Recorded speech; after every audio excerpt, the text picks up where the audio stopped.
ನೀವು ನೋಡ್ತಾ ಇದ್ದೀರಾ ಎಬಿ ನ್ಯೂಸ್. ನಾನು ಪ್ರೇಮ. ಕೋಲಾರ ಹೊರವಲಯದ ಗುಪ್ತ ಇಂಟರ್ನ್ಯಾಷನಲ್ ಶಾಲೆಯಲ್ಲಿ ಮಕ್ಕಳ ಸಂತೆ ಸೇಲ್ಸ್ ಡೇ ಕಾರ್ಯಕ್ರಮವನ್ನು ಆಯೋಜನೆ ಮಾಡಲಾಗಿತ್ತು. ಕಾರ್ಯಕ್ರಮದಲ್ಲಿ ಗುಪ್ತ ಶಾಲೆಯ ಪ್ರಾಂಶುಪಾಲೆ ಜಯಶ್ರೀ ಮೋಹನ್ ಹಾಗೂ ಶಾಲೆಯ ಶಿಕ್ಷಕಿಯಾದ ಚಂದ್ರಕಲಾ ಮಾತನಾಡಿದ್ರು. ಮಕ್ಕಳ ಸಂತೆ ಕಾರ್ಯಕ್ರಮದಲ್ಲಿ ಶಾಲೆಯ ವಿದ್ಯಾರ್ಥಿಗಳು ಹಣ್ಣು, ತರಕಾರಿ, ಸಿಹಿ ತಿಂಡಿಗಳು ಸೇರಿದಂತೆ ಜ್ಯೂಸ್ ಪದಾರ್ಥಗಳನ್ನು ಮಾರಿ ಅದರಿಂದ ಸ್ವಲ್ಪ ಮಟ್ಟಿನ ಲಾಭ ಗಳಿಸಿದ್ದಾರೆ. ಮಕ್ಕಳ ಸಂತೆ ಆಯೋಜನೆ ಮಾಡಿದ ಉದ್ದೇಶವೇನೆಂದ್ರೆ ಗ್ರಾಹಕರಿಗೆ ಯಾವ ರೀತಿ ವ್ಯಾಪಾರ ಮಾಡಬೇಕು ಮತ್ತು ಮಾರಾಟ ಮಾಡಿದ ವಸ್ತುಗಳಿಂದ ಹೇಗೆ ಲಾಭ ಗಳಿಸಬೇಕು ಎಂದು ವಿದ್ಯಾರ್ಥಿಗಳಿಗೆ ಅರಿವು ಮೂಡಿಸುವ ಪ್ರಯತ್ನವನ್ನ ಮಾಡಿದ್ದೇವೆ ಎಂದು ತಿಳಿಸಿದ್ರು. ಇನ್ನು ಮಕ್ಕಳ ಸಂತೆಯಲ್ಲಿ ಸುಮಾರು 60 ವಿದ್ಯಾರ್ಥಿಗಳು ಭಾಗವಹಿಸಿದ್ದು, ವಿದ್ಯಾರ್ಥಿಗಳು ವಸ್ತುಗಳನ್ನು ಮಾರಾಟ ಮಾಡಿ ಬಂದ 20 ರಿಂದ 30 ರೂಪಾಯಿಗಳ ಲಾಭವನ್ನು ಪ್ರತಿ ವಿದ್ಯಾರ್ಥಿಯಿಂದ ಸಂಗ್ರಹಿಸಲಾಯಿತು.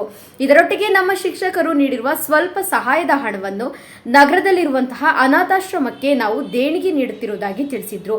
ಈ ಸಂದರ್ಭದಲ್ಲಿ ಶಿಕ್ಷಕರಾದ ಕಮಲೇಶ್ವರಿ, ಪಾರ್ವತಮ್ಮ, ಹರ್ಷ, ಪ್ರಭಾವತಿ, ವರಲಕ್ಷ್ಮಿ, ಜಯಶ್ರೀ, ಮಿಸ್ಬಾ, ದಿವ್ಯಾ, ಶಾಲಿನಿ, ಸುಷ್ಮಿತಾ, ಕಿಶೋರ್ ಸೇರಿದಂತೆ ಇಫ್ರಾನ್ ಮತ್ತಿತರರು ಉಪಸ್ಥಿತರಿದ್ದರು.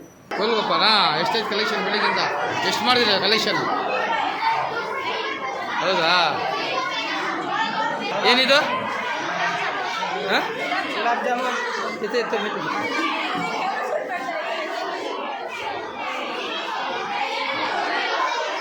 ನಮ್ಮ ಶಾಲೆಯ ಗುಪ್ತಾಸ್ ಇಂಟರ್ನ್ಯಾಷನಲ್ ಶಾಲೆ ಕೋಲಾರ ವತಿಯಿಂದ ಈ ದಿನ ನಾವು ಮಕ್ಕಳ ಸಂತೆ ಕಾರ್ಯಕ್ರಮವನ್ನು ಹಮ್ಮಿಕೊಂಡಿದ್ವಿ. ಈ ಮಕ್ಕಳ ಸಂತೆ ಕಾರ್ಯಕ್ರಮದಲ್ಲಿ ಮಕ್ಕಳು ಹಣ್ಣು, ತರಕಾರಿ, ಸಿಹಿ, ಸ್ವೀಟ್ಸು, ಜ್ಯೂಸು ಇತ್ಯಾದಿ ಪದಾರ್ಥಗಳನ್ನು ಮಾರಿ ಅದರಿಂದ ಲಾಭ ಗಳಿಸಿದ್ರು, ಸ್ವಲ್ಪ ಮಟ್ಟಿನ ಲಾಭ ಗಳಿಸಿದ್ರು. ಆ ಲಾಭದ ಉದ್ದೇಶ ಏನು ಅಂದರೆ, ಆ ಮಕ್ಕಳಿಗೆ ನಾವು ಈ ದಿನ ಸಂತೆಯ ಕಾರ್ಯಕ್ರಮವನ್ನು ಹಮ್ಮಿಕೊಂಡಿದ್ದು ಯಾಕೆಂದರೆ ಅವರಿಗೆ ಗ್ರಾಹಕರಿಂದ ಯಾವ ರೀತಿ ವ್ಯಾಪಾರ ಮಾಡಬೇಕು ಮತ್ತು ನಾವು ಮಾರಾಟ ಮಾಡಿದ ವಸ್ತುಗಳಿಂದ ಲಾಭ ಹೇಗೆ ಗಳಿಸಬೇಕು ಅನ್ನೋದು ಮಕ್ಕಳ ಗಮನಕ್ಕೆ ಬರಲಿ ಅಂತ ನಾವು ಈ ದಿನ ಮಕ್ಕಳ ಸಂತೆ ಕಾರ್ಯಕ್ರಮ ಅಂದರೆ ಸೇಲ್ಸ್ ಡೇ ನಾವು ಹಮ್ಮಿಕೊಂಡಿದ್ವಿ. ಮತ್ತು ಮಕ್ಕಳ ಸಂತೆ ಕಾರ್ಯಕ್ರಮದಲ್ಲಿ ಎಲ್ಲ ತರಕಾರಿ, ಹಣ್ಣು, ಸಿಹಿ ತಿಂಡಿಗಳನ್ನೆಲ್ಲ ವ್ಯಾಪಾರ ಮಾಡಿ ಎಲ್ಲ ಮಕ್ಕಳು 10, 20, 30, 50 ಆ ರೀತಿ ಲಾಭ ಗಳಿಸಿದ್ದಾರೆ. ಆ ಬಂದಂಥ ಹಣವನ್ನು ನಾವು ಇದೇ ನಗರದಲ್ಲಿರೋ ಕೋಲಾರ ಅನಾಥಾಶ್ರಮಕ್ಕೆ ನಾವು ಡೊನೇಟ್ ಮಾಡ್ತಾ ಇದ್ದೀವಿ. ನಮ್ಮ ಶಾಲೆ we call it very sweetly as a GIS. We are a GIS family, and I don't tell that I did it, but we did it with the help of teachers, and especially the children with a lot of responsibilities. This carnival come market mela, that is together as a sales day we have done it today. We have given all the responsibilities to the children.